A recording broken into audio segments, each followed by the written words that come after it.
આ છે ખાંડેશ્વર હનુમાન સ્વયંભૂ પ્રગટ છે. લાઠી તાલુકાના આંબડી ગામમાં આવેલું છે ખાંડેશ્વર હનુમાન, અને સ્વયંભૂ પ્રગટ છે.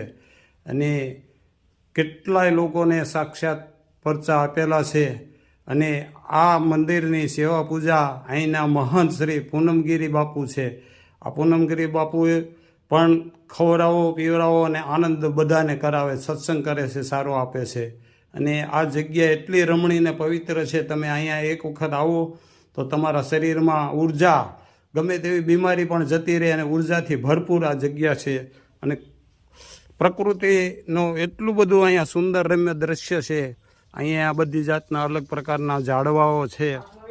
અને અહીંયા જો સામો કપાસ ઊભો છે, અહીંયા આ બધા જાંબુડો છે, બદામ છે, ખીજડો છે, લીમડો છે. આ સામેનો ગેટ છે, અહીંયા રસોડું છે. મામાદેવનો ખીજડો છે, 200 વર્ષ જૂનો છે. અને અહીંયા પૂનમગીરી બાપુ સેવા આપે છે. દાદા જ્યારે અહીંના ખેડૂત ખેડતા હતા ત્યારે હળથી પ્રગટ થયા હતા.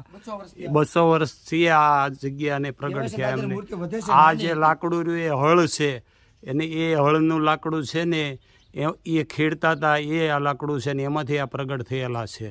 આ એમનું મંદિર છે ભવ્ય. ખાંડેશ્વર હનુમાન કહેવાય છે. અહીંયા મંગળવારે અને શનિવારે બહુ જ ટ્રાફિક હોય છે ને અહીંયા લોકો દૂર દૂરથી દર્શને આવે છે ને થાળ ધરાવે છે.